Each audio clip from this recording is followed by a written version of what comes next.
শিক্ষার্থীবৃন্দ, আসসালামু আলাইকুম। সকলকে স্মার্ট স্টাডির পক্ষ থেকে শুভেচ্ছা জানিয়ে শুরু করছি আমাদের আজকের পর্ব। এ পর্বে আমরা আলোচনা করব এসএসসি কেমিস্ট্রির সপ্তম অধ্যায়ের সবচেয়ে গুরুত্বপূর্ণ টপিক, যেখান থেকে প্রতি বছর প্রশ্ন হয়, সেই গুরুত্বপূর্ণ একটি টপিক নিয়ে। টপিকের নাম হচ্ছে জারণ বিজারণ। অর্থাৎ এখানে প্রশ্নগুলো হয়, নিচের কোনটি জারণ বিজারণ বিক্রিয়া, অথবা ব্যাখ্যা করো এটি একটি জারণ বিজারণ বিক্রিয়া, অথবা একটি রেডক্স বিক্রিয়া, অথবা যুগপৎ বিক্রিয়া। রেডক্স বিক্রিয়া একটি যুগপৎ বিক্রিয়া বা জারণ বিজারণ বিক্রিয়া একটি যুগপৎ বিক্রিয়া। তো চলো শুরু করা যাক আমাদের আজকের পর্ব। এ পর্বে আমরা আলোচনা করব জারণ বিজারণ বিক্রিয়া নিয়ে। তো জারণ বিজারণ বিক্রিয়া নিয়ে আলোচনা করার আগে আমাদেরকে জারণ মান বের করা শিখতে হবে। তো আমরা আমাদের এখানে জারণ মান বের কীভাবে করতে হবে, যৌগমূলক সহ সকল ধরনের জারণ মান বের শিখেছি। আমরা আজ শুধু জারণ বিজারণ নিয়ে আলোচনা করব। জারণ বিজারণ এর ক্ষেত্রে আমরা দুটো জিনিস যদি মাথায় রাখতে পারি, যে জারণ মানেই সারণ, অর্থাৎ যে ইলেকট্রন ছেড়ে দেয় সেখানেই ঘটে জারণ। জারণ, সারণ, বিজারক। বিজারক অর্থাৎ যে ইলেকট্রন ছাড়বে সে নিজে জারিত হয়, আর জারিত হয়ে যেই যা তৈরি হয়, অর্থাৎ যে ক্যাটায়নটা তৈরি হয় বা যে ইলেকট্রন ছেড়ে দেয়, ক্যাটায়ন অ্যানায়ন হতে পারে, সেটা হচ্ছে বিজারক। আর বিজারণ, গ্রহণ,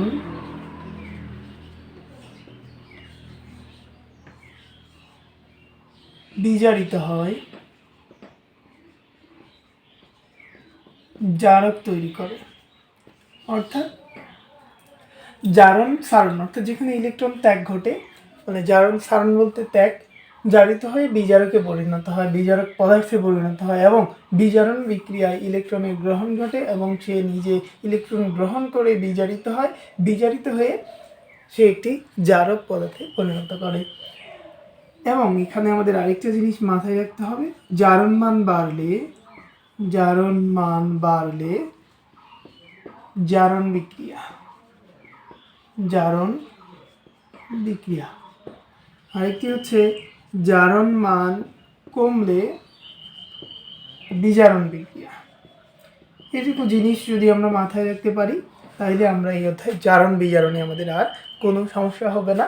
আশা করি আমরা আজকের এই ক্লাসে জারণ বিজারণের যত আলোচনা আছে সব ডিটেইল আলোচনা করব, এবং এই ক্লাসটি দেখলে তোমরা অবশ্যই উপকৃত হবে। তো জারণ মান বাড়লে জারণ বিক্রিয়া, জারণ মান কমলে বিজারণ বিক্রিয়া। জারণ মানেই সারণ, জারিত হয়ে বিজারকে পরিণত হয়, বিজারণ গ্রহণ, বিজারিত হয়ে জারকে পরিণত হয়। চলো শুরু করা যাক আমাদের আজকের আলোচ্য বিষয়, জারণ বিজারণের যে বিক্রিয়াগুলো আছে সেগুলো আমাদের এই জিনিসগুলো মাথায় রেখে সামনে এগোতে হবে। আমরা প্রথমে দেখি যে ছোট্ট একটি বিক্রিয়া নেই, সোডিয়াম এবং ক্লোরিনের যে বিক্রিয়াটা আছে, ক্লোরিন। এখানে সোডিয়াম এবং ক্লোরিন আমরা জানি বিক্রিয়া করে সোডিয়াম ক্লোরাইড উৎপন্ন করে, NaCl। বিক্রিয়াটা সমতা করতে গেলে এখানে 2 দিব, বিক্রিয়া সমতা হয়ে গেছে। এই বিক্রিয়ায় শুরুতে আমরা আলোচনা করব জারণ বিজারণ। আমরা জানি এখানে সোডিয়াম, আমাদের প্রথম কাজ হচ্ছে বিক্রিয়া সমতা করব। আমি সমতা করে নিলাম। বিক্রিয়া সম্পন্ন হওয়ার পরে বিক্রিয়াটা সমতা করব। সমতা করার পরের কাজ হচ্ছে জারণ মানগুলো দিয়ে দিব, অর্থাৎ আয়নিক রূপ লিখব। আমরা জানি সোডিয়াম এখানে একাই আছে, নিরপেক্ষ মৌলের জারণ মান 0। ক্লোরিন একাই আছে, তাইলে 0। সোডিয়াম এবং ক্লোরিন ধাতু সমূহের জারণ মান ধনাত্মক এবং অধাতু সমূহের জারণ মান ঋণাত্মক। সোডিয়াম ধাতু, এর জারণ মান প্লাস। এখন এখানে কত হবে কিভাবে বুঝবো? সোডিয়াম 1, ক্লোরিন 1, তাহলে সোডিয়াম +1, ক্লোরিন এখানে হচ্ছে -1। একটু যদি চিন্তা করো, জারণ মান বাড়লে জারণ বিক্রিয়া, আমরা একটু আগেই দেখেছি জারণ মান বাড়লে জারণ বিক্রিয়া। এখানে এর আগে আমাকে দর্শক আয়ন খুঁজতে হবে, যেহেতু এখানে শুধু সোডিয়াম এবং ক্লোরিন বাদে অন্য কিছু নাই, তাইলে এখানে কোনো দর্শক নাই। তাইলে আমি যাব সোডিয়াম থেকে সোডিয়ামের কাছে এবং ক্লোরিন থেকে ক্লোরিনের কাছে। সোডিয়াম 0 থেকে +1, জারণ মান বৃদ্ধি পেয়েছে, তাইলে এটি হচ্ছে জারণ বিক্রিয়া, জারণ বিক্রিয়া। এবং ক্লোরিন 0 থেকে -1, তাহলে এটি হচ্ছে বিজারণ বিক্রিয়া, বিজারণ বিক্রিয়া। তাইলে আমরা জারণ বিক্রিয়া এবং বিজারণ বিক্রিয়া লিখে ফেললাম। এরপর আমরা এখানে নিচে লিখব জারণ বিক্রিয়া, অর্থাৎ ডিটেইলটা লিখব। যেমন সোডিয়াম ছিল 0, সোডিয়াম 0 ছিল, 0 থেকে +1, তার মানে দেখা যাচ্ছে সোডিয়ামের 1 বৃদ্ধি পেয়েছে, মানে সোডিয়াম 1টি ইলেকট্রন ত্যাগ করেছে। এখানে সোডিয়াম আছে 2টি, তাইলে 2টি সোডিয়াম একটি করে 2টি ইলেকট্রন ত্যাগ করে 2টি সোডিয়াম প্লাস আয়নে পরিণত হবে।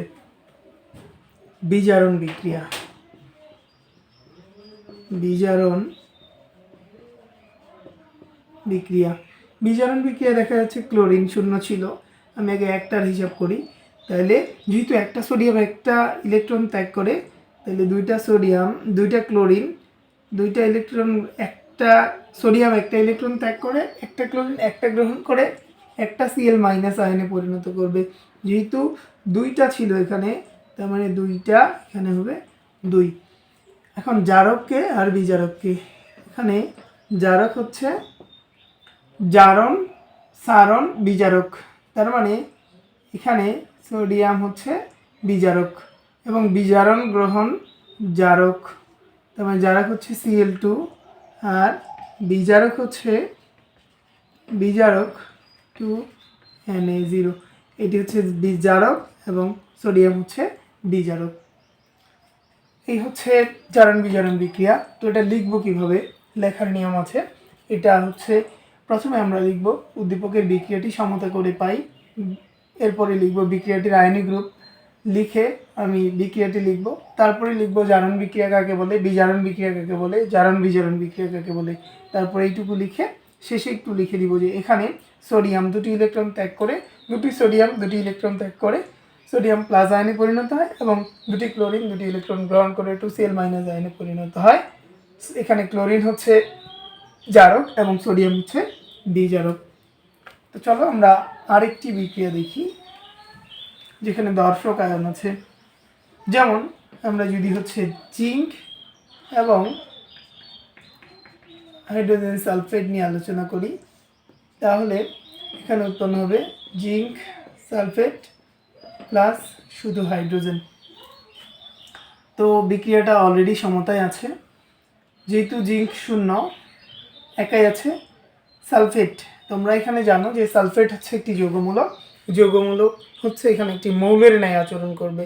তো এটা দুইভাবে আমরা লিখতে পারি, যৌগমূলক দিয়েও লিখতে পারি, আর যদি কারো বুঝতে সমস্যা হয় তাইলে তুমি ভেঙে ভেঙে দিতে পারো। যেমন অক্সিজেন, অক্সিজেনের জারণ মান -2। তুমি যদি চিন্তা করো যে এটা আমি যৌগমূলক হিসেবে চিন্তা করব, অবশ্যই চিন্তা করতে পারো, কারণ তুমি জানো যে SO4 একটা যৌগমূলক যার জারণ মান হচ্ছে -2। এবং অপর দিকে সোডিয়াম, এটা যদি তাহলে -2 হয়, এটা অবশ্যই প্লাস এখানে 1 হবে, কারণ 2 একে 2। এখন কেউ এই জায়গাটাতে একটু ভুল বুঝে, আমি তার ভুল বোঝাটা ভেঙে দিচ্ছি, একটু দেখো, তখন তার ওইটা আর মাথায় আসে না যে এটা একটা যৌগমূলক ছিল। তো তুমি যে কাজটা করবে এটা এইভাবে লিখবে, 4 দুগুণী 8, তোমার কোনো যৌগের মোট জারণ মান 0 হতে হবে। 4 দুগুণী যদি -8 হয়, তার মানে এই দুইটা মিলে তোমাকে অবশ্যই +8 বানাইতে হবে।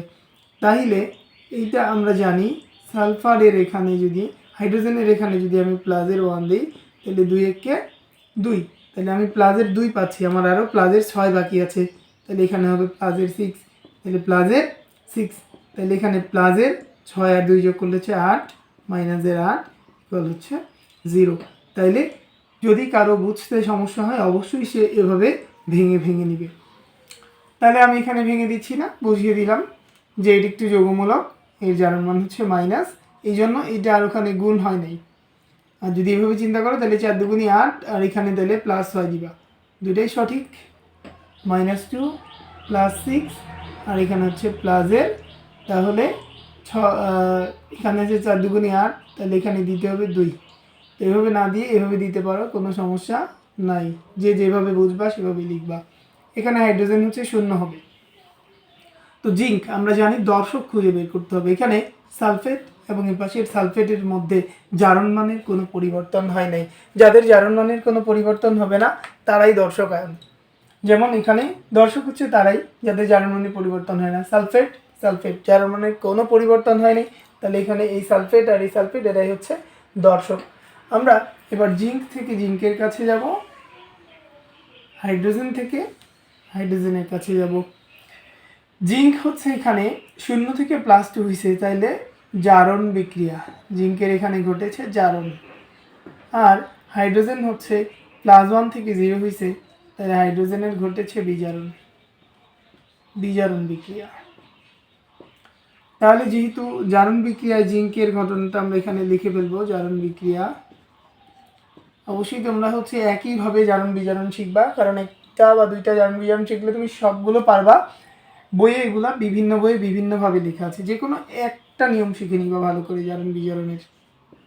জিঙ্ক, দেখো এই যে ইলেকট্রনের ব্যাপারটা অনেকে ভুল করে থাকে, এটা লিখতে পারে না। তোমার খুব ইজি, তুমি চিন্তা করবে যে এখানে জিঙ্ক 0 ছিল, কত হয়েছে +2, তাহলে কত ওখানে বাড়ছে, 2 বাড়ছে, তার মানে অবশ্যই সে 2টা ইলেকট্রন ত্যাগ করছে। এরপরে তুমি চিন্তা করবা যে জিঙ্ক এখানে কয়টা আছে, যেহেতু একটা জিঙ্ক আছে তাহলে এটাই ঠিক আছে। যদি এখানে 2টা থাকতো তাহলে তুমি এখানে 2 দিতা, এখানে তখন হয়তো 2 দুগুণী 4, আর এখানে হয়তো 2। এভাবে চিন্তা করে লিখবা, খুব ইজি। জারণ বিজারণ খুবই সহজ একটা টপিক। বিজারণ বিক্রিয়া, বিজারণ বিক্রিয়ায় আমরা যদি লিখি হাইড্রোজেন, তাহলে হাইড্রোজেন +1, একটা নিয়ে আগে চিন্তা করি যে একটা হাইড্রোজেন, হাইড্রোজেন +1 থেকে 0 হয়েছে। তুমি এটুকু চিন্তা করো যে +1 থেকে কী হয়েছে 0, +1 ছিল কমে গেছে কত 1, তাহলে অবশ্যই সে একটা হাইড্রোজেন একটা গ্রহণ করছে। তুমি তারপরে আসো কয়টা হাইড্রোজেন, ঐকিক নিয়মের মতো করে, যে একটা হাইড্রোজেন একটা নিয়ে 0 হয়ে গেছে, তাহলে এখানে হাইড্রোজেন আমার ছিল কয়টা, 2টা হাইড্রোজেন ছিল। তাহলে 2টা হাইড্রোজেন, একজন হাইড্রোজেন তো একাই 2টা নিতে পারবে না, তাহলে একটা হাইড্রোজেন একটা নিচে, 2টা হাইড্রোজেন অবশ্যই 2টা নিবে। তাহলে এখানে 2 না দিয়ে H2 দিয়ে লিখবা এখানে। তাই একটু লক্ষ্য করে দেখো, এখানে ছিল -2 ইলেকট্রন, এখানে +2, এই ইলেকট্রনটা তোমাকে মিলাইতে হবে সবসময়। এখানে যতগুলো ইলেকট্রন ত্যাগ করবে বিজারণ বিক্রিয়ায় ঠিক ততগুলো ইলেকট্রন গ্রহণ করবে। অতএব জারক, তাহলে 2H+, এটা হচ্ছে জারক, আর বিজারক হচ্ছে